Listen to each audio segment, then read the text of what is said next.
홍보부터 하시죠. 여러분 혹시 아시나 모르겠는데 이번에 네. 제가 그 건물주 마블이라는 그 보드게임을 그 직접 제작을 하고 지금 판매도 시작을 하고 있어요. 그래서 네이버에서 건물주 마블 검색하시면 네이버 스마트 스토어가 있거든요. 거기서 이제 주문도 가능하니까 혹시 관심 있으신 분들은 거기서 한번 보시고 후기도 한번 좀 읽어보시고 사서 한번 해보시면 재밌을 것 같아요. 건물주 마블이라고 있습니다, 여러분. 저 해봤잖아요. 해봤는데 네. 제품 퀄리티가 굉장히 좋았어요. 제 네. 개인적으로는. 또 좋은 분들을 소개해 주셔가지고 맞아요. 거기에 집중했다. 프레임에. 대표님께서 영상도 한번 올려주시긴 하셨는데 네. 어떻게 좀 보시는지 시장을. 그러니까 지금 이사 대책 이후에 일단은 문의가 진짜 많이 딱 끊겼어요. 그리고 나서, 그러니까 왜냐면 사람들이 이제 현금 청산이라는 게 무서운 게, 내가 재개발 샀어, 빌라를. 네. 근데 갑자기 현금 청산 당한다고. 재건축 샀어. 공공 재건축이 된대. 공공 재개발이 된대. 그러면 사실 누가 겁나서 사겠어요. 그러니까 지금 아무도 안 사고 있는 거예요, 지금. 그래서 공공 재개발이나 재건축은 이제 공공자가 들어가면은 무조건 이제 좀 막힐 것 같으니까 사람들이 좀 약간 추이를 좀 지켜보고 있는 거고, 그 다음에 청약제도도 약간 개편이 됐잖아요. 그래서 일단 무주택자들이 가점 위주였는데 그거를 약간 추첨제로 좀 늘린다고 하니까 네. 좀 그거 이제 기다리시는 분들 좀 생기시고, 아무튼 시장은 좀 관망세로 좀 돌아섰다. 저는 좀 그렇게 보고 있고, 제가 전에 한번 말씀드렸듯이 절정은 조금 지난 것 같다. 절정이지 않겠냐. 그렇게 하는데 사실 그때 이후로 약간 좀 꺾인 분위기? 좀 그렇게 보여지고 있어요. 실제로도. 반응이 좀 오세요, 그게? 네, 저는 느껴지는데요. 왜냐면 이제 저희가 문의 여부에 따라서 좀 달라져요. 그러니까 이제 그러니까 문의 전화도 많이 오고 하면은 이제 굉장히 좀 활발한 건데 딱 끊긴 상태예요, 지금. 아무래도. 그래서 그런 거 봤을 때는 좀 잠잠하다, 시장은. 그래도 뭐 간간히 이제 내 집 마련 어떻게 해야 되냐. 내 집 마련. 무주택자들이 이제 1주택 하시려고 하는 분들. 근데 간혹 이제 좀 지식산업센터라든가 이런 약간 수익형 부동산 쪽으로 문의 오시는 분들, 그 다음에 다주택자 같은 경우에 앞으로 어떻게 좀 정리해야 되나, 뭐 이런 상담들 위주로 오고, 그것도 많지는 않다, 전보다는. 사실 몰라, 뭐 어떻게 정산이 될지도 모르겠고, 그냥 그러니까 사람들이 불안하니까 나 못 사겠다. 특히 이제 공공 재건축보다는 공공 재개발, 특히 빌라 시장은 굉장히 위축이 될 것 같고, 실제로 그 빌라를 이제 매도하고 아파트로 갈아타시려고 했던 분도 살고 있는 빌라가 이제 안 팔려서, 이사 대책 이후에. 그래서 그것도 참 문제다. 지금 왜냐면 빨리 팔려야지 또 아파트 이제 분양받은 게 있어서 들어가기로 한 건데, 그거를 또 이제 대비를 해야 되는데 안 팔리니까. 그렇겠네요. 네, 그런 것도 문제가 생기는 거죠. 그런 이건 것도. 투자의 문제가 아니고 실수요자인데 그럼요. 빌라에서 아파트로 갈아타려고 하는데 빌라가 이제 그래 버리니까. 안 그래도 안 팔리는 빌라인데. 그렇지. 그렇기 때문에 더 안 팔려서 좀 걱정이 많으신 분도 계시고. 그럼에도 불구하고 제가 오늘 이게 온 이유는, 그럼에도 불구하고 제가 여러분들한테 정말 좋은 그 투자의 어떤 틈새 시장, 제 별명이 채 틈새잖아요. 투자의 틈새죠. 항상 이 틈새는 있어 왔다. 네. 틈새. 그래서 어떻게 이 틈새를 비집고 여러분들의 성공 투자에 좀 할 수 있도록 도와드릴까. 어떻게 좀 해야 될지.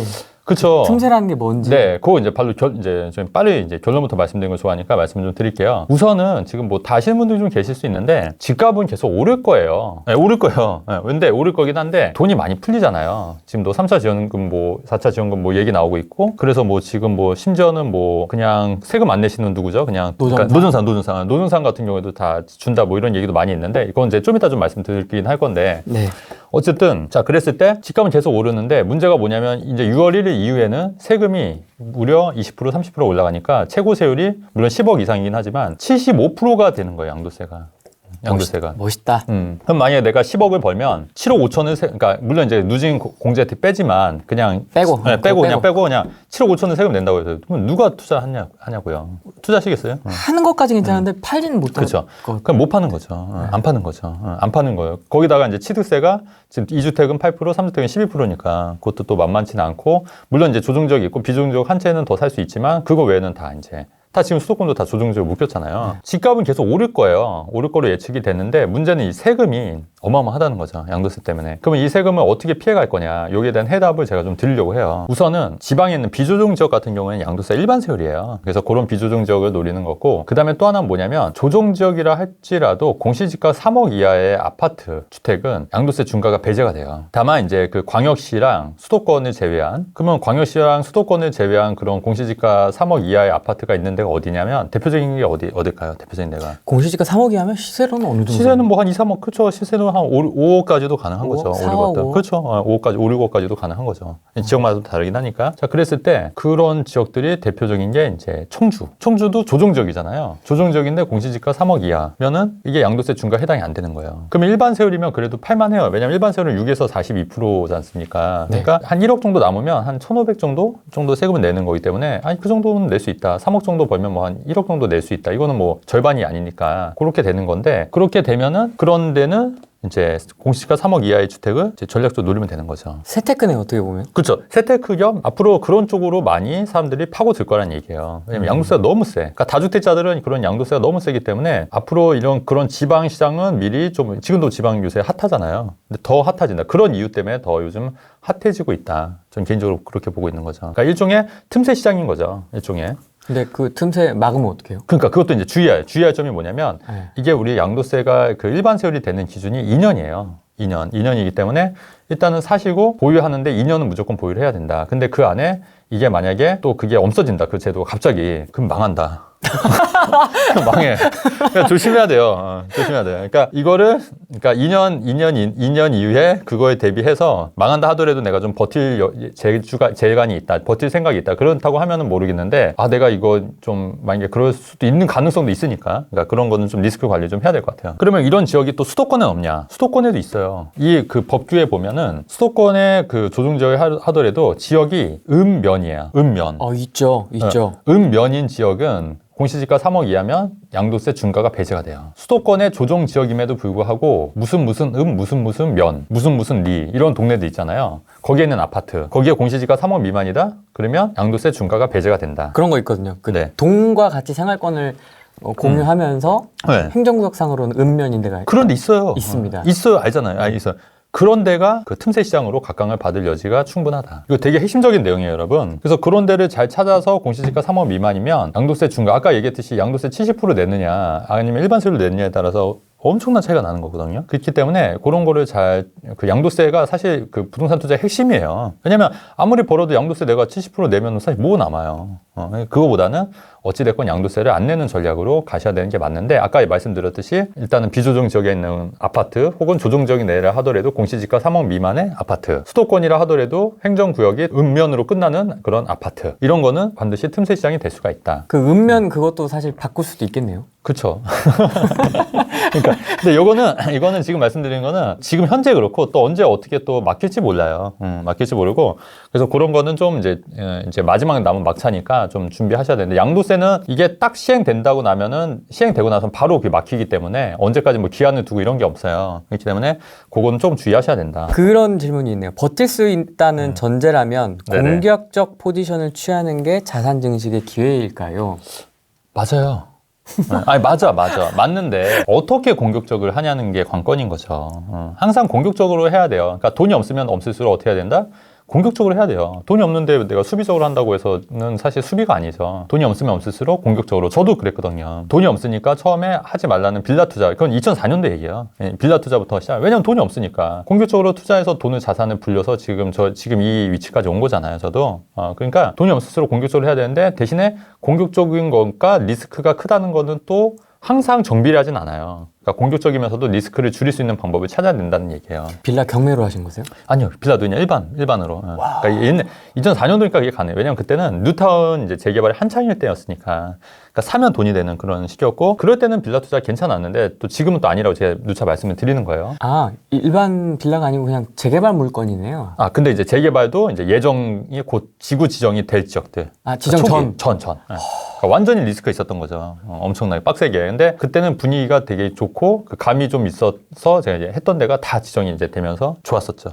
운때도 맞았고. 2021년 버전으로 네네. 돈이 없습니다. 네네. 자산을 투자로 이렇게 불려나가고 싶으면 어떤 네네. 테크트리를 타면 좋을까요? 그러니까 지금 말씀드렸듯이 아까 얘기했듯이 그 비조정적인 아파트, 비조정적인 새 아파트. 그다음에 두 번째는 현재로서는 지금 말씀드린 공시지가 3억 이하의 아파트. 왜냐면 양도세가 중과가 안 되니까. 세 번째는 수도권의 읍면인 아파트. 이런 데는 양도세가 중과가 안 되기 때문에 이런 거는 나쁘지 않다. 이런 거를 해서 여러 채를 가져가는 거죠. 여러 채. 왜냐면 여러 채 가져간다 하더라도 양도세 중과가 안 되니까.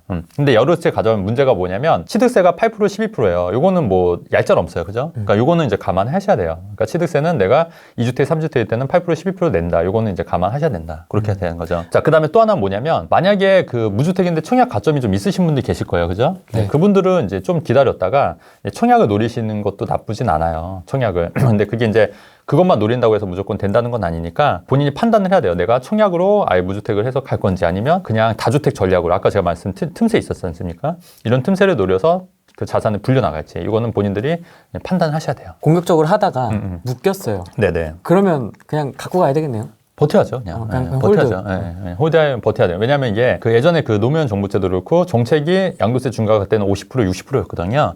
근데 어쨌든 그게 다 해제가 됐죠. 왜냐하면 경기라는 게 사이클이 있어요, 부동산도. 그러니까 경기가 막 좋을 때는 정부에서도 과열이다 싶으니까 이제 규제를 많이 하는데 경기가 꺾이면은 이제 사람들이 이제 난리가 나죠. 왜냐하면 집도 안 팔리는데 이게 규제가 뭐냐. 그러면 규제를 풀 수밖에 없다는 얘기예요. 그렇다면 하면은 그 시간까지 버텨야 되는데 그렇게 하려면은 약간의 시간과 그다음에 본인들의 어떤 자금도 좀 준비를 해야 되니까 그러니까 너무 과도한 연끌을 하지 말라는 얘기가 그런 이유예요. 제가 누차 말씀드리잖아요. 너무 과도하게 연끌해서 집 사지 말아라. 왜냐면은 꺾일 때 너무 힘들다. 저도 이제 2008년도 폭락했을 때 이제 하우스프였잖아요. 사실 그때 되게 힘들었고 실제 그때는 뭐 이혼 직전까지 갔었어요. 그래서 아니, 왜냐면 이게 모든 부부싸움의 원인도 사실 돈이에요, 돈. 그렇지 않습니까? 돈 때문에 많이 싸우고. 그럼요. 예. 집만 덜렁 있으면 뭐예요, 사실. 10억짜리 뭐 집만 있으면 뭐 하냐고요. 그러니까 남들이 봤을 땐 뭐 10억짜리 집 있고 하는데 뭔 싸울 일이 있냐. 하지만 그게 또 아니란 얘기죠. 왜냐면 현금 흐름도 또 중요하기 때문에 그런 하우스푸어 때 이제 힘들다, 상당히. 그리고 그렇게 되면은 이제 부부싸움이나 이런 것도 이제 원인이 될 수 있다. 네. 그럼 어떻게 극복하셨습니까? 열심히 벌었죠. 열심히 돈 문제는 돈으로? 돈 문제는 돈으로. 그래서 건물주 마블도 이번에 잘 돼야 돼요.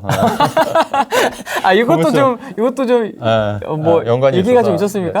꼭 그런 건 아닌데 이게 네. 또 투자금이 또 많이 들다 보니까 건물주 마블도 또 잘 돼야 되지 않을까. 하락장을 겪어본 찐투자의 조언, 감당 안 되는 연끌은 가정 파트너의 불시다 뭐 이렇게 말씀하셨네요. 그럼 그때 하락장은 어떻게 버티셨어요? 진짜 그때는 그 닥치는 대로 일을 했어요. 막 그 메꾸려고 역전세 메꾸려고. 네, 그런 것도 있고 닥친 대로 일을 했고, 그러니까 닥친 대로 그러니까 뭐 남한테 피해 주는 일은 아니고 이제 제 자존심을 다 좀 무너뜨려 가면서 이제 일을 했고, 왜냐면 또 안정적인 수입이 있어야 되니까. 그러면서도 또 투자 본능은 또 있으니까 또 계속 투자를 했죠. 그럼 그게 그 40살 건물주 책 전인가요? 그럼요. 예. 그게 2008년도 만사 건물주는 이제 2010 그리고 나서 이제 한참 있다가 나온 거니까. 저도 하락장 되게 힘들었어요. 왜냐면은 뭐 달랑 집하고 몇 집 있었는데 그 하락장 겪고 하니까 또 대출 금리가 막 그때 오르고 막 그래서 힘들었고, 저도 이제 또 왜냐면 수입이 또 없으니까 또 그거 대비하기 위해서 뭐 일도 하고. 저는 사실 이번에는 저도 이제 하락장을 겪어보다 보니까 저희 그때 한번 말씀드렸듯이 대출을 싹 갚았다 말씀드렸잖아요. 대출이 없다고. 그래서 최근에는 이제 물론 이제 최근에 오피스텔을 이제 월세로 세팅하기 위해서 대출을 좀 일으키긴 했어요. 근데 거의 대출이 없는 편이에요, 지금은. 지금 오늘 보니까 미국 국채 금리가 오르고 있더라고요. 그 말은 우리나라도 금리가 충분히 오를 여지가 있고 그런 이제 상승 압력. 왜냐하면 지금 인플레이션이 지금 대두가 되다 보니까 금리를 안 올릴 수는 없는 시점이잖아요. 그러면 금리를 오르게 되면 사람들이 이제 금리 부담이 되니까. 그래서 첫 번째 얘기한 게 과도한 연끌은 안 되는 거고. 근데 두 번째는 금리가 오를 경우에 월세를 전세로 돌려야죠. 근데 지금 이미 전세가 돼 있으신 분들이 있을 거 아니에요, 그죠?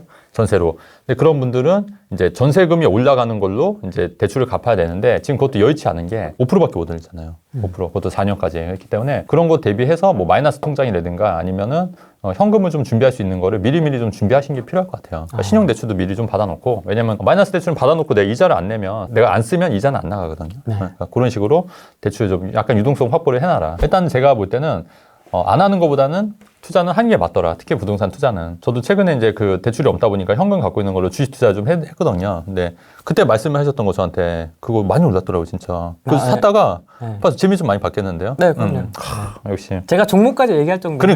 그래서 더 친하게 지내야 될 것 같은데. 근데 주식은 지금 마이너스예요, 저도. 뭐 한 1억 정도 넣어놨는데 마이너스 지금 한 8%? 한 800 정도 되는 것 같아요. 그래서 오케이, 나는 뭐 어차피 이거 갖고 갈 거니까. 근데 어쨌든 부동산으로는 그러니까 부동산이나 제 주식을 자꾸 비교하는 이유가, 주식으로는 사실 돈 벌기는 쉽진 않더라고요. 저는 제 경험에서는. 물론 잘 버신 분도 계시긴 한데 어쨌든 부동산으로는 저도 돈을 많이 벌어봤으니까. 그래서 주식도 잘만 하면 괜찮다. 부동산은 할 때마다 괜찮더라. 물론 잘해야겠지만, 물론 주식도 잘해야겠지만. 그래서 그런 거는 좀 비교해서 해보시는 것도 괜찮을 것 같아요. 나는 돈은 그 정도까지는 아니고 조금 여유는 있어서 네네. 뭐 나중에 팔 때 팔더라도 좀 더 핵심 지역 좋은 데가 더 많이 오르니까 네네. 뭐 세금 뭐 70% 80% 내더라도 네네. 좋은 데를 사는 게 좋지 않을까요? 라고 질문하실 수도 있을 것 같은데요. 그러니까 그것도 이제 좋은 질문이신데요. 그러니까 돈이 없는데 그렇게 하기 힘드니까. 그래서 그거의 방법도 제가 좀 말씀드릴게요. 그래서 일단은 좋은 입지를 먼저 사셔야 돼요. 이거를 먼저 사는데 대출이 안 나오잖아요. 그러니까 전세를 끼고 갭으로 사시고, 그래야지 취득세도 이제 일반 세율이잖아요. 그 다음에 남는 자금으로는 작은 거 비조정적을 여러 채를 사서 굴리는 거예요. 여기서 굴려서 요 전세금을 이 돈을 불려서 이 전세금을 빼서 메꾸는 걸로. 그러니까 최종적으로 여기 들어가는 거예요. 여기는 안 파는 거예요. 절대로. 자, 그러면 뭐가 좋냐면 일단 취득세는 이게 일반 세율이고 여기는 비조정적 한 채니까 그냥 일반 세율로 하나서 할 수 있는 거잖아요. 나머지는 뭐 8%, 12% 내면 되는 거고 아까 그 양도세 중과는 제가 말씀드렸잖아요. 그래서 여기서 불려서 만약에 이게 아파트가 10억인데 전세가 7억이다 하면 7억을 빼줘야 내가 들어가잖아요. 그 7억을 이 두 채, 세 채, 네 채에서 벌어서 메꿔서 이 7억을 빼서 나중에 들어가는 거예요. 한 4년 후에 주택 한번 전세 한번 놓고 그러니까 그런 식으로 놓는 투자를 해야 된다. 그래서 이제는 순서가 중요하다. 그러니까 예전에는 순서가 필요 없었어요. 그러니까 작은 거 여러 개 사서 큰 거로 갈아타도 되는데 지금은 그게 아니라 큰 거 일단 먼저 사야 돼요. 일단은 내가 사야 될 때. 왜냐면 취득세 때문에.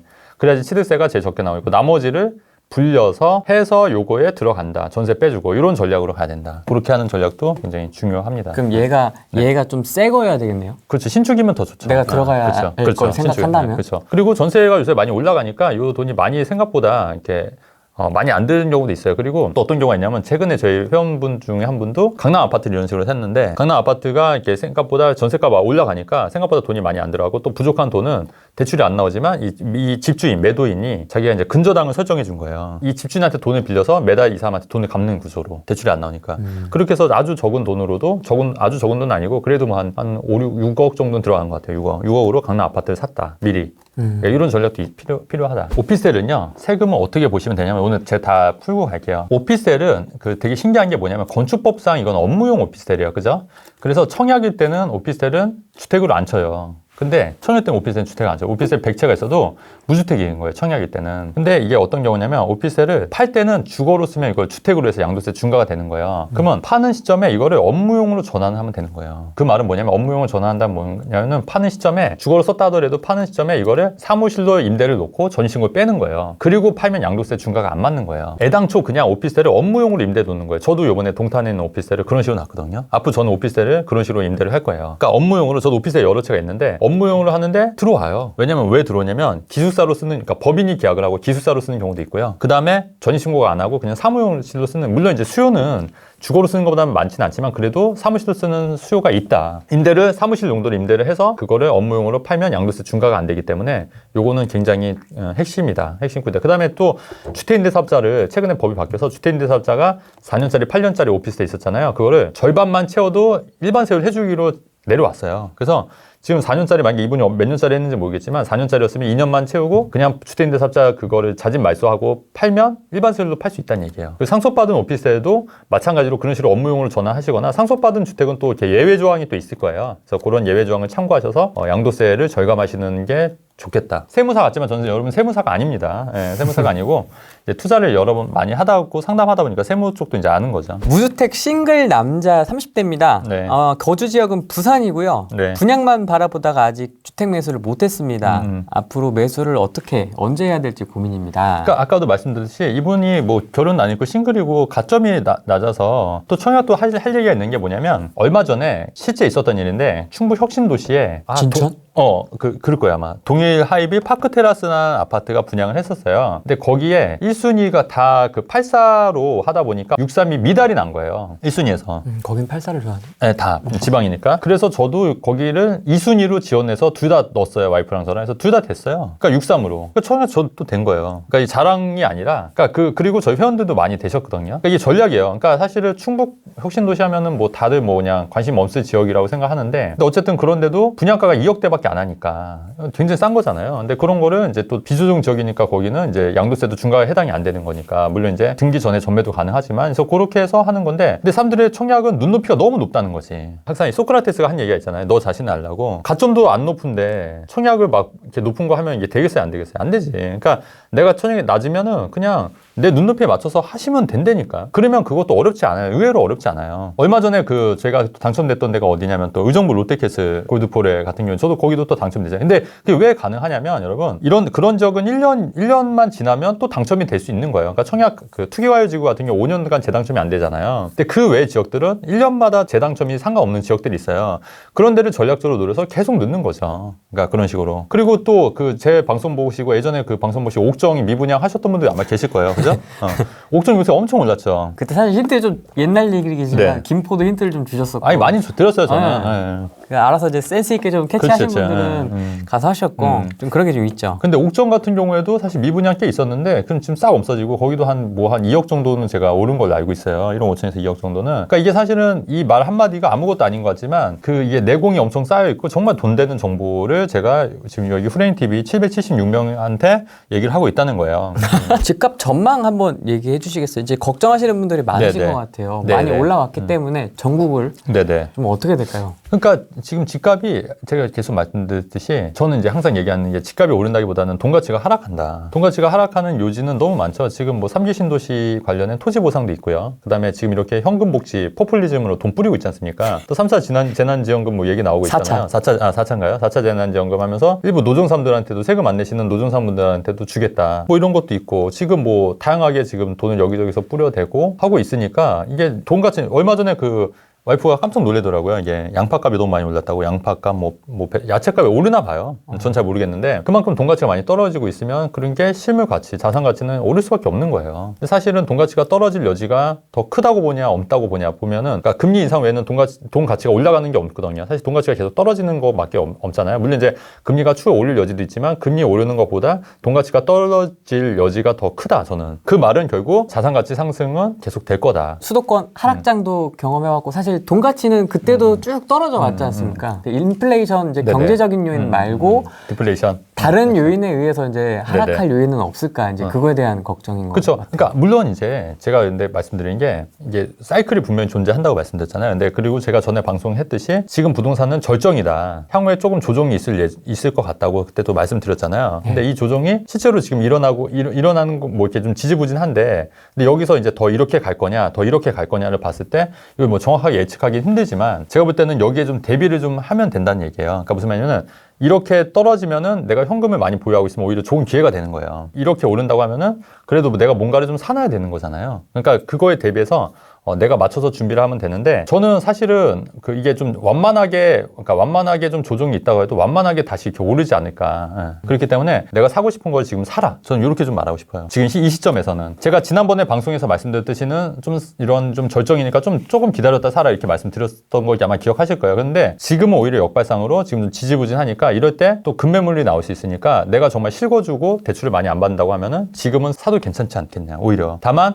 아까 말씀드렸듯이 너무 이렇게 오른 지역에 오른 아파트보다는 좀 저평가되어 있는 아파트들은 그냥 어차피 무주택이면 사는 게 맞아요. 그거 언제 기다려? 이게 사실 떨어진다고 내가 떨어지고 나서 더 살 거를 기다릴까요? 그렇게는 안 된다는 거예요. 그러니까 그럴 바에는 그냥 지금 이렇게 좀 조금 약간 지지부진할 때 내가 매수 심리가 우선이니까 매수자가 우선인 시장을 급매물을 노려서 사보는 것도 나쁘지 않겠다. 근데 이게 지금 트렌드도 맞게 뭐 빌라 이런 거 사는 게 아니라 신축 위주의 실거주 위주의 아파트. 그런 거는 지금도 살만하다. 저는 그렇게 보는 거죠. 아까 이분이 지역이 어디셨죠? 부산도 있으셨고요. 대구도 있으셨고 일산도 있으셨고 수원도 있었고요. 지금 또 말씀드린 게 지방시장은 제가 볼 때는 더 오를 여지가 있어요. 서울하고 수도권은 다르거든요. 사실 지방시장 많이 안 올랐잖아요. 지방은 무조건 사세요. 그냥 사시면 돼요. 지방은.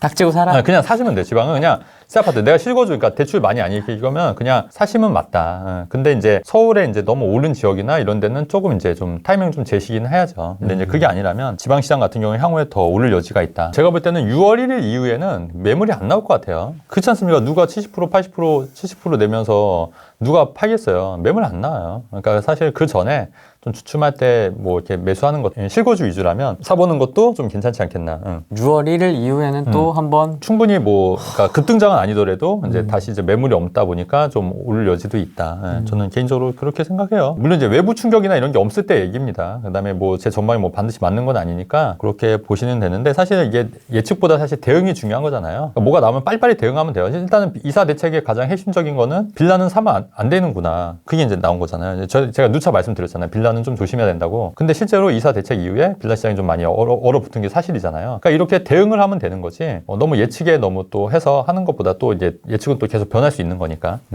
대응이 중요하다. 비조정 갭투 조언해 주셔서 했습니다. 유인님께서 네. 조정 지역으로 선정되기 전에 투자해서 1억 원 정도 오르긴 했는데 네네. 비조정에서 조정으로 바뀐 지역에 대한 조언 부탁드립니다. 대구라고 하시네요. 대구? 그러니까 이게 막 1주택자는 비조정적에서 조정적으로 했다 하더라도 비과세는 상관이 없다고 제가 말씀드렸어요. 그러니까 이분이 만약에 비과세면은 조정적 됐어도 그냥 2년만 보유하면 돼요. 2년만 보유하고 팔면은 비과세니까 상관이 없는 거니까. 그리고 어쨌든 1억 올랐잖아요. 그러니까 투자를 안 했을 거보다 했으니까 1억을 버신 거지 않습니까?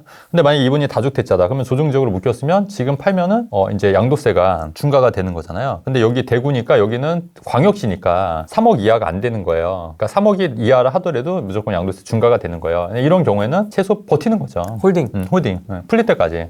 풀릴 때까지 버티시면 돼요. 근데 여력이 없다. 그러면 뭐 세금 내고 파시면 되는 거고. 그렇지 않습니까? 그래도 어쨌든 이익 난 거에 대해서 파는 거니까. 뭐가 걱정이에요? 일산은 좀 어떻게 보십니까? 일산? 일산도 요새 많이 올랐더라고요. 일산도 많이 올랐고. 일산이 과거에는 정말 살기 좋고 그런데 안 올랐는데 최근에 좀 저평가되는 게 많이 해소가 되면서 교통이 많이 호재가 좋아지고 있으니까 좋아지고 있고 좀 관심 있게 보셔도 괜찮을 것 같아요. 일산도 관심 있게 보시면 될 것 같고 최근에 뭐 그쪽 고양 향동지구라든가 이런 보금자리 주택지도 엄청 올랐더라고요. 네, 그런 데도 많이 올랐고 또 이제 삼성 같은 경우에도 신분당선이 또 개통이 될 여지도 있기 때문에 그런 지역도 좀 눈여겨 보시는 것도 나쁘지 않겠다. 무주택자분이신 것 같습니다. 3기 신도시 분양 기다리는 건 어떨까요? 우리 추첨제가 좀 늘긴 했어요. 추첨제가 늘긴 했는데 그렇다고 해서 당신이 된다는 보장은 없잖아요. 그렇잖아요. 추첨제가 늘어난다고 해서 지금 말씀하신 분이 된다는 보장이 없잖아요. 그죠? 네. 그 외 방법으로 아까도 말씀드렸듯이 이런 틈새 시장을 노려서 사시는 방법이 있다. 그렇게 하거나 아니면 이렇게 자산을 좀 더 불려서 그런 아파트를 사기 위해서 준비를 하시는 방법도 있다. 된다는 보장, 그러니까 사람들이 생각할 때 자기는 막 당첨이 다 될 것 같은 거예요. 이게. 그래서 청약만 노려. 근데 안 되잖아요. 10년째, 20년째 안 되신 분들 제가 봤거든요. 그래도 안 사. 그거는 안 되는 거죠. 딱 청약만 하고 계시는 그렇죠. 거군요. 예, 근데 그게 아니라 본인에 맞게. 저는 청약을 아예 안 했고 저는 처음에 빌라부터 샀잖아요. 그러니까 과감하게. 그러니까 소형 아파트부터 사서 이렇게 늘린 거지 않습니까? 그러니까 과감하게 나에 맞는 전략을 택하는 거지. 그리고 나서 저는 청약은 나중에 한 거거든요. 오히려 역으로. 근데 대표님은 청약이 되게 잘 되시는 것 같아요. 잘 되죠. 예. 좀 노하우가 있습니다. 노하우 있죠. 이거 다 풀까요 오늘? 네. 건물주 마블 가서 다 하나씩 사십시오. 제가 청약을 저도 당첨이 많이 되지만 진짜 많이 당첨시켜요 사람들. 진짜로. 제가 너무 많이 들어가지고 얘기를. 네. 근데 아마 못 믿으실 거예요 사람들이. 뭐냐면 일단은 최근에 당첨됐던 데가 그 운정제일풍경채라는 데가 있었어요. 운정제일풍경채. 근데 거기가 5구 같은 경우에 미달이 났어요. 서울 통장이. 그래서 저희 회원분들 12명이 당첨이 된 거예요. 제일풍경채. 근데 그게 왜 미달이 났냐면 여기가 나쁜 게 아니라 과천이랑 이제 경쟁했던 데 과천. 그때 뭐 과천 지정타 많이 했었잖아요. 경쟁? 그건 경쟁 아니고 날짜가 비슷했었어. 그러니까 모든 스포트라이트를 과천에 다 사람들이 주목을 하는 거예요. 근데 전 역으로 생각한 거죠. 이제 운정도 괜찮잖아요, 사실은. 비조정 지역이고 그 당시만 하더라도. 그래서 여기가 이제 경쟁이 많으니까 오히려 여기를 노린 거예요, 전략적으로. 근데 말 그대로 5구가 미달이 난 거예요. 미달은 뭐냐면 당첨이 다 된 거죠, 다. 다 된 거예요. 12명이. 그 가점이 높으신 분은 일부러 84 지원하라 해서 84도 2개가 된 거고, 여기는 또 부부가 동시에 넣을 수가 있었던 거예요. 그러니까 부부가 2개가 되면 한 사람이 2개씩도 된 거예요. 비조정적이니까 중도금 대출이 2건이 나오는 거예요. 계약금만 있으면 되는 거예요, 계약금만. 한 채당 4억씩, 4억씩만 잡아도 8억이 오르는 거죠. 실제로 2채 당첨되신 분도 몇 분 있어요. 일단은 지역적인 틈새를 노려라. 그러니까 채틈새라고 말씀드렸잖아요. 네. 채틈새. 일단 지역적인 틈새 노릴 수 있잖아요. 그 다음에 두 번째는 뭐냐면, 타입이, 여러분, 84가 지방 같은 경우에는 84를 더 선호해요. 34평을. 5구를 선호 안 해요. 왜냐면 작으니까. 근데 5구도 사실 괜찮거든요. 84보다는 5구가 경쟁률이 낮아요. 지방이나 수도권은. 왜냐면 집값이 별 차이가 안 나거든요. 3, 4억 대거든요. 그래서 전략적으로 내가 당첨을 노린다고 하면은 84에 넣어야겠어요? 5구를 넣어야겠어요? 5구를 넣어야 돼요. 그 다음에 A타입이 있고 B타입이 있고 C타입이 있어요. 우리나라 사람들은 어떤 걸 좋아할까요? 정사각형 모양을 좋아해요. 정사각형. 이게 A타입. 그러니까 판상형. 예쁜 거. 예. 근데 타워형은 약간 길쭉해. 모양이 안 좋아. 근데 어차피 당첨이 우선이잖아요. 그럼 타워형 같은 경우는 경쟁률이 판상형이 뭐 10대 1이라면 타워형은 2, 3대 1밖에 안 돼요. 그러면 어디를 해야겠어요? 역으로.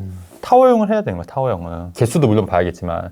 그러니까 이렇게 그 세밀하게 여러 거를 해서 느니까 당첨이 되는 게 전략이에요, 전략. 당첨이 목적이니까 경쟁이 덜한 걸 찾아야 그렇죠. 되겠군요. 그 다음에 또 여러분 많이 관가하시는 게 특별공급 대상이 되는지도 몰라요. 그러니까 세 자녀면 세 자녀 특별공급 되잖아요. 그 다음에 신혼부부면 신혼부부 특별공급 되잖아요. 이런 분들은 무조건 특별공급을 해서 이제 당첨 확률을 높이는 거죠. 그러니까 당연히 그걸 알아야 되는데 모른다니까. 심지어 자녀가 제가 쌍둥이 아니고 4명의 자녀가 있었는데 제가 말씀을 계속 드려서 실제로 특별공급을 당첨되신 분도 계시고 보면 모르는 거예요. 이게 특별공급이 대상이 됐는지도. 그러니까 그런 거를 다 아셔야죠. 일단은. 그 다음에 국가유공자 특별공급도 있고요. 그 다음에 군인들 또 나오는 것들이 있어요. 군인들 같은 경우에. 군인들 특별공급.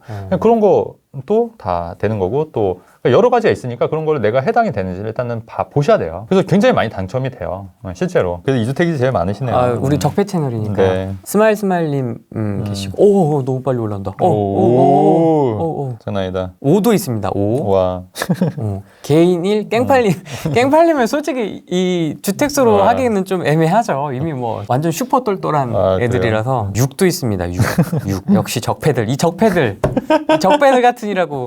그렇게 하지 말라고 팔라고 했는데 끝까지 갖고 있고 이 적폐들. 좋습니다. 네. 7도 있으시고요. 추가 질문입니다. 네네. 그러면 그렇게 청약이 당첨된다면 어떻게 이제 하냐? 저의 경우를 좀 말씀을 드릴까요? 저의 경우를? 뭐 회원분들도 네. 있고 그렇죠, 대표님 그렇죠. 사례도 좋고요. 그러니까 이게 사실은 좀 막혔는데 제가 전에도 후레인TV에서 한번 말씀드렸을 거예요. 분양은 주택수가 아니었을 때는 주택이 아니었기 때문에 당첨이 되면 주택이 되기까지 2, 3년이 걸렸잖아요. 그러니까 그 전에 저는 또 한 주택을 사라고 그랬어요. 무주택자한테. 그러니까 당첨을 먼저 시키고 그래서 김포 같은 경우에도 먼저 전세 끼고 사 그땐 비조정이었으니까 그러면 이게 2년이 지나면은 이게 1주택인 거고 그 다음에 이게 완공이 돼도 일시적 일가구 2주택이 되는 거예요. 그러면 3년 이내 김포 주택을 팔라도 비과세 되는 거지 않습니까? 2주택이지만 일시적 일가구 2주택이잖아요. 네. 네. 근데 분양이 또 어떤 게 있었냐면 미분양 같은 경우에는 이제 이게 텀이 있고 또 운정 같은 경우에 또 여기 옥정하고 1년의 텀이 있었어요. 그러면 김포, 옥정, 운정 이렇게 놓으면은 요게 다 비과세 3주택이지만 비과세 되는 거였어요. 이 텀이. 그러니까 요거 팔고 요거 팔고 요거 팔면 다 비과세를 팔 수 있었던 건데 이제 옥정은 이제 입주를 해야 되긴 하지만 2년을 그런 전략이 가능했었어요. 제가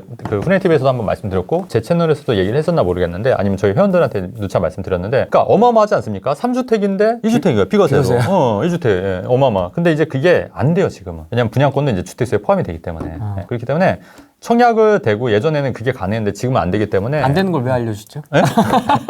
안 되는데 네. 방법이 없는 거 아니고 비조정은 또 주택수에 포함이 돼서 안 되는데 양도세가 중과가 안 되기 때문에 그러니까 세금을 좀 낸다 생각하면은 하고 내고 그냥 이거는 일반세율로 파는 거예요. 주택수에 안 되지만. 그러니까 비조정 지역 같은 경우에는 그 양도세 중과 아니면 그렇게 해더라도 양도세 중과 낸다 생각하고 하면 상관없으니까. 그러니까 그렇게 하는 방법도 있는데, 그러니까 당첨이 됐을 때 당연히 지금은 이제 전입신고를 또 들어가야 되는 조건이 있어요. 대출을 받으면. 그렇기 때문에 이제 전세도 안 되고 2월 19일 이후에는 이제 여기에 당첨이 돼서 내가 실거주 해야 되거든요. 그러니까 지금은 아마 좀 가수율은 좀 빠질 거예요. 청약에. 그렇기 때문에 좀 가수율은 좀 빠지고 경쟁률이 좀 떨어질 여지도 있고 대신에 이제 자금을 좀 준비를 많이 해야 되거든요. 그러니까 전세를 못 놓잖아요. 그렇기 때문에 당첨이 되고 나서는 예전 같으면 전세 놓으면 됐는데 지금은 어떻게든 현금을 마련해서 들어갈 준비 하셔야죠.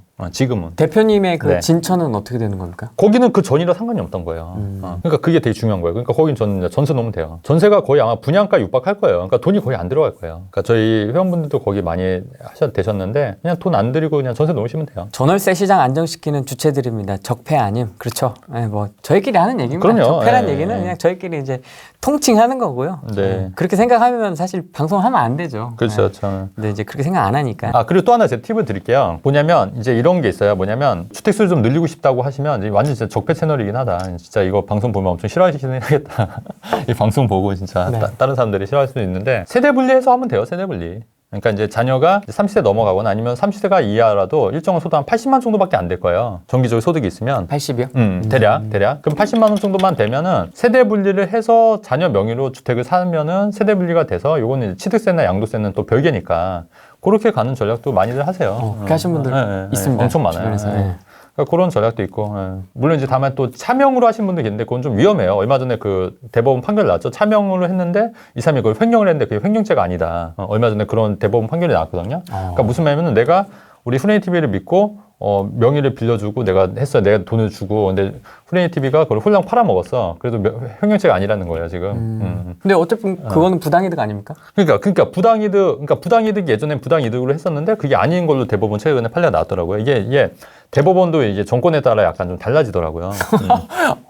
그래서 그런 거는 좀 조심하셔야 된다. 자녀 명의도 사실상 증여 아닌가 이렇게 말씀하셨는데 그러니까 5천만 원까지는 증여세를 안 내세요, 여러분. 그 자녀 같은 경우에 20살 넘어가면 5천만 원까지는 그렇기 때문에 5천만 원 한도 내서 그다음에 나머지 자금은 자녀가 번 돈에서 그거를 충당하게끔 하면은 증여세 안 내게 할 수 있고 만약에 그 초과분에 대해서는 1억까지는 10%만 내면 되기 때문에 그렇게 크지가 않습니다, 여러분. 1주택자 평수 넓혀서 이사해야 되는데 집값이 하루가 다르게 올라서 이사하기가 겁납니다. 네. 매물 많이 나올 때까지 기다려야 할까요? 그러니까 이것도 지역마다 좀 다르긴 한데 근데 만약에 실거주 할 거면은 지금 갈아타는 것도 나쁘진 않아요. 왜냐면 지금은 잠잠하잖아요. 지금 솔직히 이때는 매수자 우위 시장이 되거든요. 좀 고를 수가 있다는 얘기예요. 그렇기 때문에 내가 고를 수가 있기 때문에 급매물도 나와요. 그러니까 지금 매수자 우위입니까? 지금 매수자 우위예요. 아 그래요? 네, 지금은 그래요. 왜냐면 지금 좀 고를 수 있어요. 제가 볼 때는. 근데 좀 있으면 또 이게 매도자 우위 시장으로 바뀌면 내가 그때는 고를 수가 없거든요. 지금 시장 자체는. 그렇기 때문에 지금 갈아타신다고 하면은 지금 갈아타세요. 지금 제가 볼 때는 나쁘지 않을 것 같아요. 제가 볼 때는. 물론 지역이나 뭐 이런 건 좀 따져봐야겠지만. 매물이 많이 나올 게 있을까요? 유유. 6월 1일 이후에는 사실은 여러분 같으면은 양도세 70% 80% 내고 팔겠냐고요. 안 팔아요, 안 팔아. 그렇기 때문에 그 전에는 그러니까 나온다 하더라도 이제 뭐 진짜 안 좋은 매물들이 나올 수 있는 거고 그 전에 이제 움직이신 게 맞을 것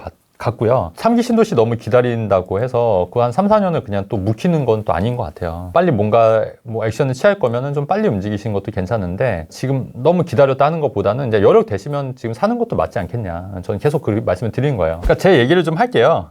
아시다시피 제가 말씀드렸듯이 저는 이제 강남에 이제 똘똘한 재건축 아파트 한 채 갖고 있고요. 이렇게 하나 있고 나머지가 비조정적에 여러 채가 있어요. 여러 채가 있고 또 오피스텔도 여러 채가 있고 이렇게 해서 또 분양권도 있고 뭐 이렇게 해서 어떻게 보면 적폐죠. 그래서 저는 뭐 이거를 지금 계획은 뭐냐면 일로 이제 재건축이 되면 일로 입주할 계획이고 나머지의 걸로 이제 월세 수익을 받아서 좀 이제 노후 대비를 할 계획입니다. 그러니까 저는 둘 다 있는 거죠. 그러니까 똘똘한 채도 있고 이제 여러 채 있는 전략도 있고. 자랑하시는 거예요? 자랑은 아니고 그러니까 여러분들도 그렇게. 근데 이게 똘똘한 채가 어디까지가 갈지 몰라요. 여러분들도. 그러니까 무슨 말이냐면은 또 어떤 아파트는 50억, 60억 하는 아파트도 있잖아요. 그러니까 한도 끝도 없고 또 어떤 아파트 그러니까 이게 적정한 선에서 딱 끊어야 돼요. 그러니까 제 생각 뭐냐면 너무 이렇게 자본소득만 노린다 보면은 내 인생이 다 가는 경우가 있는 것 같아요. 그러니까 어느 정도 자본소득 했으면 이제 임대소득 쪽으로 준비를 해가지고 그렇게 해서 월세 받는 거를 좀 이제 하면은 어떻겠나 그런 것도. 그러면 똘똘한에 먼저 세팅 아까 말씀하셨던 것처럼 똘똘한 거 먼저 세팅을 해놓고 그 다음에 이제 그렇죠. 그러니까 작은 거 이제 해야죠. 이렇게 하는 게 맞다. 그렇게 그런 식으로. 지금은 그래요. 왜냐면 그게 취득세 때문에 취득세. 안 그러면은 똘똘한 채 할 때 취득세가 너무 12%면 너무 부담이 크잖아요. 취득세는 종전대로 가고 나머지는 이제 그런 식으로 가야 된다. 오피 투자 관련해서는 아까도 말씀드렸듯이 이제 사업자로 해서 업무용으로 오피스텔은 괜찮을 것 같아요. 실제로 제가 얼마 전에 1억 4천만 원에 오피스텔 계약을 했는데 전세가 1억 4천에 맞출 계획이거든요. 무피. 네, 그러니까 무피 투자죠. 무피 투자. 세금만 내면 되니까. 근데 세금이 아마 한 7, 800 나오긴 할 건데 뭐 그래도 7, 800만 원으로 오피스텔 전세 끼고 하는 것도 바쁘진 않다. 근데 이분은 오피스텔 전입신고를 해도 상관이 없는 분이에요. 그런 경우도 있어요. 근데 그래서 상관이 없고 만약에 오피스텔을 전입신고를 안 하면 전세를 어떻게 놓냐면 전세권 설정을 하면 돼요. 그렇게 해서 전입신고 안 하는 조건도 가능하다. 그럼 오피를 전세로 세팅했다는 얘기는 오른다는 얘기네요. 앞으로 오를 걸. 오를 만한 오피스텔도 있어요. 제가 볼 때는 또 말씀드린 게 뭐냐면 지금 오피스텔이 문제가 된 게 뭐냐면 오피스텔을 조그만 거 하나 있어도 다른 거 살 때 이게 주택으로 잡히기 때문에 다른 거 할 때도 취득세라든가 양도세에 문제가 되니까 오피스텔이 안 되는 건데 해결할 수 있는 방법이 오피스텔을 업무용으로 놓으면 돼요. 업무용으로. 그러면 주택에서 빠지니까 상관이 없는 거죠. 오를 만한 오피스텔. 지금 뭐 투룸이나 쓰리룸 오피스텔 많이 올랐잖아요. 근데 지금 원룸형 오피스텔은 많이 안 올랐어요. 심지어 분양가 이하인 오피스텔이 많이 있거든요. 그래서 그런 거를 중장기적으로 보면 제가 볼 때는 나쁘지 않아요. 원룸형 오피스텔은 좀 신중해야 되지 않을까요? 괜찮을까요? 근데 이렇게 원룸형 오피스텔이 그러니까 저는 또 역으로 생각하는 게 뭐냐면 다들 지금 3룸만 찾고 있는. 그러니까 근데 원룸형 오피스텔이 공급이 이제 안 할 거예요. 그러니까 그동안은 다 뺏어가 이제 뭐 이제 줄 게 없습니다. 이제. 그동안은 원룸형 오피스텔 공급이 너무 많았거든요. 그러다 보니까 이제 이게 가격이 많이 안 올랐는데 지금은 역으로 이제 원룸형 오피스텔이 없다 보니까 저는 오히려 추후에는 왜냐면 그 투룸, 쓰룸 오피스텔이 3억인데 지금 5억이 됐거든요. 근데 1억 5천짜리 원룸형 오피스텔은 아직 그대로예요. 오히려 마이너스 피해 마이너스. 1억 4천. 이런 거는 저는 오히려 더 저평가돼 있다고 보는 거거든요. 이런 거는 살만하다. 제가 볼 때는. 대신에 이제 입지나 위치나 뭐 환경 등은 같이 고려를 해야겠죠. 제가 보는 관점은 그래요. 투자적인 관점은. 뭐 임대사업자고 이렇게 좀 나눠서 법인 이렇게 나눠서 갖고 계세요? 아니면 다 개인? 개인전. 법인 저 안 했어요. 법인도 없고 임대사업자 등록도 안 돼요? 아니, 주택임대사업자는 했죠. 돼 있고. 몇 개 있죠. 계속 반복해서 올라오는 질문이 있는데요. 네네, 어떤 거요? 언제쯤 하락장이 올 거라고 보시나요? 그러니까 마치 이제 하락을 했으면 좋겠을 수도 있는데 모르죠. 모르는데 어쨌든 근데 하락장일 때도 틈새는 있었다. 제 얘기는 그래요. 하락장 때 틈새는 뭐였냐면 2008년도 하락장의 틈새는 소형 아파트, 소형 오피스텔, 지방 아파트 틈새였거든요. 하락장이 오더라도 준비를 하고 있고 기회가 있으면 돈을 벌 수 있다. 저는 그렇게 생각을 해요. 그렇기 때문에 저도 일정 부분 현금을 확보한 측면도 있거든요. 어느 정도 하락장을 대비해서라도. 그렇기 때문에 여러분들도 성공적인 투자를 원하시면 상승장, 하락장 다 같이 준비하시면 돼요. 그 말은 너무 무리하게 연끌만 안 해서 대출을 받아서 사지만 않으면 된다. 근데 이제 초반에는 돈이 없으니까 좀 이렇게 더 이렇게 올인하는 경향이 있잖아요. 돈이 없으니까. 이제 그렇긴 한데 그럼에도 좀 원칙을 지키고 좀 길게 보세요, 길게. 어차피 투자라는 게 단기 1, 2년 할 게 아니잖아요. 뭐 5년, 10년, 20년 하고 저도 뭐 계속 꾸준히 하고 있지만 또 저도 계속 할 계획이니까 좀 길게 보신다고 하면은 좀 너무 무리해서 하는 것보다는 안전한 투자 길게 가져가시는 게 낫지 않겠냐. 지금 주택수가 많으시잖아요. 많죠. 그럼 이거에 대한 매도 전략은 지금 다 있죠. 저도 다 갖고 머릿속에. 계신 그러니까 이게 사실은 그것도 이제 상황에 따라 좀 달라지긴 하는데 미리 그러니까 2, 3년 계획이 다 머릿속에 있어요. 앞으로 요거 팔고 이렇게 하고 이거는 어떻게 하고 이렇게 해야겠다. 저도 다 머릿속에 있기 때문에 그런 계획을 그러니까 어떤 분이 제 회원분 중에 한 분이 이렇게 종이에 계획을 딱 1년 후, 2년 후 계획을 매수 계획을 쫙 해서 갖고 오셨더라고요. 이렇게. 근데 두 번째 오셨는데 이게 막 늘어난 거예요. 10년 계획으로 더 늘어났어요. 이렇게 해서 저한테 딱 보여주더라고요. 제가 사진 찍어 놓은 게 있는데 자기 이제 10년 계획을 이렇게 딱 이렇게 얘기를 쫙 얘기하시더라고요. 그래서 근데 너무 좋더라고요, 저도. 근데 그 전에 전혀 그런 생각 안 하셨거든요. 근데 이제 저랑 이제 만나고 상담하면서 이제 자기 3년 후, 5년 후, 10년 후 계획이 쫙 있으니까 펼쳐져 있으니까 너무 저도 감개무량하고 그리고 얼마 전에는 이제 전세금 5억만 있었는데 저 만나고 나서 이제 15억이 된 거예요. 2년 만에. 그래서 이제 고맙다고 그러시면서 이제 앞으로 이제 이거를 이제 그러니까 제가 어떻게 전략을 짜드렸냐면 2년 전에 전세금 5억으로 서울에 아파트 사기엔 너무 부담스러우니까 그 운정신도시에 피 약간 주고 아파트 사시고 김포에 미분양 아파트 사서 두 채 전략으로 아까 그 일시적 일가 위주택 전략을 해서 했는데 이게 많이 올랐잖아요. 그리고 본인도 또 이제 갖고 있는 게 좀 올라서 이제 또 이제 투자한 것도 있고 그리고 또 이제 오피스에도 이제 분양받은 것도 있고 그래서 어쨌든 10억이 됐는데 이제 이거를 이제 팔아서 어떻게 서울로 올까 요 전략에 대해서 말씀을 드린 거거든요. 두 채는 또 세금도 없어요. 비조정 지역이어가지고 양도세 비과세인 거예요. 그렇게 얘기해서 또 이제 그런 거 얘기하고 하니까 근데 감개무량하죠 저도. 왜냐면 그분 같은 경우에는 이제 부동산 잘 모르고 했는데 이제 전세만 살다가 저 통해서 이제 그렇게 이제 자산도 불어나고 내 집 마련도 하게 되고 하니까 고맙다고 하시니까 저도 이제 또 좋고 그런 게 또 보람인데 힘들지만 그런 게 보람인 것 같아요 저는. 30대 집 사도 되나요? 지금 들어오신 것 같아요. 네네. 지금 들어오신 거. 그렇죠. 사시라고요. 사시는데 지금 화나신 거예요? 사실인데 본인에게 맞는 전략으로 사실 방법을 찾으라고요. 그게 힘들면 좀 주변에 조언을 받으시는 게 좋아요. 제가 볼 때는 주변 조언을 받고 아니면 부동산에 밝으신 지인들이 있을 거 아니에요. 그런 분한테 좀 조언을 받으셔서 어떻게 해야 되는지 좀 하는 게 맞지 않겠냐. 양도세 언젠가 풀리겠거니 하면서 사 모으시는 건지. 저요? 그러니까 제가 말씀드렸잖아요. 제가 갖고 있는 거는 다 그걸 비껴가는 틈새라니까요. 양도세 중과가 안 돼요. 조정지역 내 공시지가 3억 이하인 주택도 있는 거고요. 그 다음에 비조정지역에 있는 아파트도 있는 거고. 그 다음에 아까 얘기했듯이 수도권에 읍면으로 끝나는 신축 아파트도 있는 거고. 오피스에도 업무용으로 전환하면 중과가 안 되는 거예요. 그렇기 때문에 제가 이제 중과가 되는 아파트는 강남에 있는 아파트 외에는 그거 먼저 안 팔 거잖아요. 그러니까 상관이 없는 거죠. 전세가 주춤한데 전세 시장은 어떻게 될까요? 좀 어떻게 보십니까? 전세시장이요. 지금 전세 같은 경우에는 광명시흥 같은 경우에 3기 신도시 발표 나고 나서 오히려 계속 오르고 있다고 그러더라고요. 왜냐하면 거기에 이제 당해로 이제 청약을 늘려고 예전에 하남처럼 교산 신도시 생기면서 하남 쪽에 전세가 엄청 올랐거든요. 그러니까 지역마다 편차가 있을 거예요. 근데 지금 물량이 앞으로 공급될 물량이 제가 볼 때는 크게 없거든요. 그렇기 때문에 전세도 더 오를 여지가 있는 거지 이게 더 떨어질 것 같지는 않아요, 사실. 지금 일시적인 이사 처리나 이런 것 때문에 전세가 좀 주춤하는 거지. 전세 가격. 근데 전세 가격이 이렇게 심하게 안 오르는 이유는 2년이 이제 4년 차로 바뀌면서 이제 5%밖에 못 올리니까 전세 가격이 안정된 것처럼 보이지만 이게 끝나면 사실 그때는 내가 5% 이상 더 올릴 수 있는 거잖아요. 새로 세입자 받으면 그때는 전세 가격이 좀 많이 폭등할 것 같아요. 그러니까 그렇기 때문에 그런 것도 염두에 두고 투자를 임하셔야 될 것 같습니다. 새로운 세입자에 대해서도 5% 룰을 적용하진 않겠죠? 아니 그럴 수도 있어요. 왜냐면 이게 워낙 이게 비상식적이다 보니까 여러분들 좀 많이 간과하시는 분인 게 정책들이 다 뭔가 이렇게 다 끌어내리는 정책들이거든요. 보면은 가진 자 끌어내리고 부자 끌어내리고 근데 사실 그렇게 되면은 다 같이 망하자는 거예요. 사실 우리나라도 그렇고 전 세계를 살리는 거는 천재 한두 명이에요. 그렇지 않습니까? 스티브 잡스의 아이폰을 만들면서 이게 새롭게 바뀌는 사실 천재 한두 명으로 인해서 세상이 바뀌는 거예요. 우리 삼성전자도 같은 경우에도 뭐 이건희 회장, 이재용 회장 때문에 우리나라 이렇게 잘 살게 된 것도 맞잖아요. 근데 어떻게든 끌어내리잖아요. 어떻게든. 천재들이나 그런 우수한 사람들을 끌어내리면서 하향 편준화가 진짜 이게 목표라면 우리나라는 미래가 없는 거예요, 사실은. 짤 제가 본 게 네. 기억이 나네요. 이렇게 키가 작은 친구한테 받침대를 갖다 줘야 되는데 키 큰 친구의 발목을 잘라버리는. 그렇죠. 그러니까 아까도 제가 말씀드린 게 노점상 같은 경우에도 세금도 안 내고 하는데도 불구하고 다 나눠준다. 뭐 그게 상당히 정의로운 것 같지만 그러면 누가 열심히 일하고 누가 세금 냅니까? 그렇잖아요. 그러면 그런 사람들은 다 노점상 그냥 자영업자들도 마찬가지예요. 그러면 나 같으면 세금 안 내나 노점상 할래. 다 그럴 거 아닙니까? 근데 그 노점상이 등록된 노점상 아닐까요? 등록됐어도 다 현금 받잖아요. 부가세 신고 안 하잖아요. 아 그렇긴 하죠. 네, 현금만 받는 거지. 부가세 신고 따로 하더라도 축소 신고하거나 카드 안 받지 않습니까? 네. 현금만 받아요. 네, 그러니까 그렇기 때문에 이게 어떻게 보면은 다 하향 편준화 시키면은 우리나라가 그래서 하향 편준화 시켜서 잘 사는 나라가 어디 있냐고요. 베네수엘라도 마찬가지고, 뭐 브라질도 그렇고, 뭐 북한도 마찬가지고 다 이해하진 못하시겠지만 그렇게 하향 편준화 시키면은 물론 이제 그분들 심정도 이해는 가요. 한편은 이해는 가는데 그렇다고 하면은 결국 결과적으로는 다 같이 그냥 못 사는 구조로 가자는 건데 누가 좋아하냐고 우리나라뿐만 아니라 이제 결론적으로 정책들이 다 지금 그 모양이다.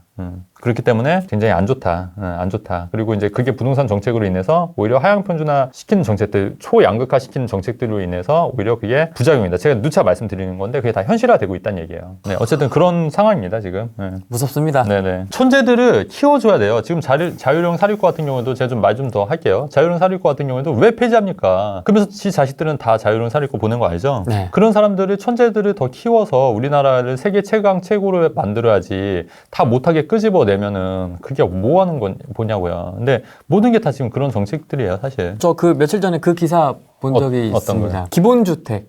이제 하나씩 다 무주택자들 그러니까, 집 네. 하나씩 나눠준다 네. 그러던데요. 그러니까 좋은 거 아닙니까?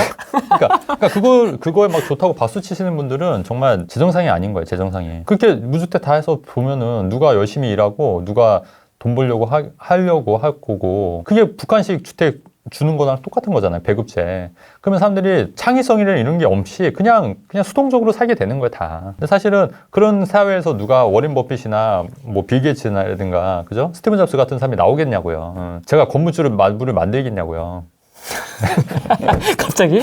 그런 반론도 있을 수 있을 것 같습니다. 아니, 무주택자들만 집을 주는 거다. 다 주는 게 아니고. 그러면 다 팔고 나 무주택 만들자 되지. 무주택 그냥 하고 돈 다 차명으로 감추고. 근데 이제 양계장이 되겠지. 그렇죠. 그런 집도 있고, 이제 품질도 엄청 안 좋아지겠죠. 실제로 어떤 게 있냐면, 임대 아파트 사시는 분들 있잖아요. 돈 많은 분들 되게 많아요. 근데 다 차명으로 돌려요. 차도 내 지분 1%, 실제 내 차면서. 그 다음에 뭐, 재산도 많으면서 다 차명으로. 그러니까 임대 아파트 살려고 그렇게 하는 거예요. 돈 많은 사람 되게 많아요. 그게 뭐냐고. 뭐, 없는 사람들을 하기 위해서 하지만 그게 부작용이 엄청난 거거든요, 사실은. 그리고 품질도 좋아되고, 왜 우리가 그 공공에서 짓는 아파트들 한번 가보셨어요? 별로잖아요, 사실. 저는 직접 본 적은 없습니다. 주로 어디가 있냐면 이제 공공 아파트들이 있어요. 뭐 이제 뭐 신도시 같은 경우 보면, 근데 제가 지명은 말씀 안 드릴게요. 예. 그러니까 근데 어쨌든 그런 데랑 민간에서 짓는 데랑 한번 비교를 한번 해보세요. 정말 차원이 달라요. 그렇잖아요. 오셨잖아요. 일단 민간 아파트. 근데 그런 데랑 또 공공에서 짓는 거랑. 근데 공공이 하면 어쩔 수가 없는 거예요. 공공 재개발 재건축도 문제가 뭐냐면, 아니 공공이면은 이게 자기랑 전혀 상관없는데 여러분 같으면은 거기에 막 열심히 노력해서 정말 이제 혁신적으로 짓겠습니까? 그냥 대충 그냥 눈치 봐보면서 짓겠냐고요. 똑같은 거죠. 공공이 그런 거예요, 공공에서. 공공 좋다고 하시는 분들 보면 이해가 안 가요. 사실 그런 서비스의 질이나 이런 거는 사실 민간, 어떤 사욕이 들어갔을 때 극대화가 되잖아요. 저도 건물주 마블을 만들면서도 일정 부분 돈을 벌 수 있다는 그런 생각 때문에 정말 열심히 만들었거든요. 사실 그런 보상이 없으면 누가 열심히 일을 하겠냐고요. 그 후레인TV도 여러분들이 이렇게 시청해 주시고 광고도 봐주시고 하니까 열심히 하는 거잖아요. 안 그러면 솔직히 누가 열심히 이렇게 하겠냐고요. 맞습니다. 그런 거를 왜 인정을 안 하는지 모르겠다는 거예요. 제 얘기는. 답답한 거죠. 부동산 투자도 마찬가지예요. 부동산 투자도 아니 내가 내 돈 갖고 내 리스크 안고 남한테 피해 안 주고 열심히 하겠다는데 왜 저 난리인지 모르겠다고요. 집값을 올려놨다고. 그러니까 오히려 더 집값만 폭등시켜 놓고 투기꾼들이. 그러니까 그것도 정말 웃긴 게 정책에, 아니 투기꾼 몇 명이 집값 올리면 우리나라 선진국이냐고요. 우리나라 무슨 동네 슈퍼도 아니고. 그렇잖아요. 우리나라가 지금 OECD에 있는 국가인데 그거 스스로 자기네 우리나라 되게 깎아내리는 거 아니에요? 자기네들이 정책적으로 잘못해가지고 집값을 올려놓은 거지. 예. 말하다 보니까 엄청 좀 흥분을 했네, 제가. 뭐 출연자분께서 사재기 했다고. 네. 사재기에서 집이 올라갔다고. 아니 그 동네 슈퍼예요 지금 우리나라가. 물론 이제 제 의견에 전적으로 동의 안 하시는 분들 계실 거예요. 근데 한 번만 깊숙이 한번 생각을 해보세요. 한 번만 깊숙이 한번 생각을 해보시고 네. 저를 저를 위해서 얘기하는 거지 아니면 여러분들 인생에 대해서 위해서 이야기하는 건지 한 번만 깊게 생각해 보면 답이 나오실 텐데, 또 이제 이거를 또 계속 모르신 분들도 너무 많은 게 또 문제인 것 같아요. 대표님은 이제 좀 어느 정도 자산이 구성이 됐으니까 네. 수익형으로 더 적극적으로 전환하셔도 저는 이제 하려고요. 또 될 것 같은데 주로 지식산업센터보다는 OP 쪽에 더 관심이 있으신 그게 것 왜냐면 같아요. 제가 이제 오피스텔을 10년 넘게 투자를 했는데 공실이 한 번도 없었어요. 그리고 오피스텔도 공실이 없었고 일단 이게 금액도 많이 올랐어요. 저는 다 오피스텔 다 남겨서 팔았거든요. 저는 오피스텔 저는 좋아요. 왜냐면 공실도 없고 좋고 또 오르는 오피스텔을 아니까. 근데 이제 지산업센터는 아직 저도 좀 공부 좀 해봐야 돼서 일단은 목돈이 있어야 되고 그래서 저도 좀 보긴 해야 될 것 같아요. 근데 저는 오피스텔이 더 좀 편하더라고요. 저한테는. 오르는 오피스텔은 어떤 오피스텔입니까? 그러니까 제가 갖고 있는 오피스텔 중 하나가 그때 누차 말씀드린 위례 오벨리스크라고 위례 신도시에 있는 오피스텔인데 그게 메가박스가 들어가 있어요. 그런 대규모 대단지의 브랜드 오피스텔에 그런 커뮤니티가 들어있는 오피스텔들 메가박스라든가 심지어 어떤 데는 이제 수영장도 들어올 예정이거든요. 그런 데는 떨어질래 떨어질 수가 없는 거죠. 편의시설이 다 있기 때문에 원룸이라 하더라도. 그래서 거기 위례 오벨리스크 같은 경우도 한 1억 정도 올랐으니까 원룸이셨어요? 네, 원룸인데도 분양가 1억 3,500인데 아니면 마곡 나루역의 푸르조시티처럼 아예 그냥 교통이 아예 좋아버리던가 대규모로 그런 데도 한 1억 정도 올랐잖아요. 네, 마곡지구에 그런데 진짜 오피 되게 잘하시는 것 같아요. 좋아하시기도 하고 네. 잘하시는 것 같아요. 그러니까. 오늘 제가 너무 진짜 다 왜냐면 후레인TV에서는 제가 제 채널보다 오히려 후레인TV 나오면 제가 다 이게 풀게 만들어요. 우리 종훈 씨. 막 목을 조르죠. 막 목을 졸라요. 왠지 안 풀면 눈빛 자체가 왠지 지금 안 풀면 안 될 것 같아요. 안 주면 죽여버릴까. 그런 것 같아요. 제가 그 후레인TV 제 예전에 나온 영상들 보시면 김포도 언급했었고요. 초창기에. 그다음에 옥정 신도시도 언급했었고 그다음에 일시적 일가 위주택잖아요. 그러니까 다른 데서는 정말 들을 수 없는 진짜 주옥 같은 얘기들이 많이 있을 거예요. 제 입으로 얘기하기는 좀 그런데 그리고 오늘도 제가 또 좋은 정보 많이 알려드렸으니까 이런 거 참고해서 하시면 좋을 것 같고 모든 인생은 여러분 기브 앤 테이크예요. 그죠? 그러면 전 여러분한테 이런 내용을 줬으니까 저는 그 건물주 마블 그렇죠. 건물주 마블을 좀 구매도 좀 해주시고 네, 이런 마음은 너무 쑥스러워서 얼굴이 좀 빨개지긴 하는데 특히 제 얘기 듣고 부동산에서 돈 버신 분들 좀 구매 좀 해주시고 또 거기 리뷰들 많이 있으니까 후기도 좀 많이 남겨주시고 후레인TV만 진짜 잘 봐도 검증된 전문가들 분들이 많이 나오기 때문에 여러분들의 그런 재테크 부동산의 어떤 실력이 팍 향상이 되실 거예요. 꾸준히 잘 보시고 또 그렇게 하시면은 좋을 것 같고 그다음에 우리 종우 씨도 많이 응원해 주세요. 결혼도 연애도 그다음에 우리 사업도 이제 후레인TV도 다음에 또 라이브로 뵙겠습니다. 감사합니다. 감사합니다.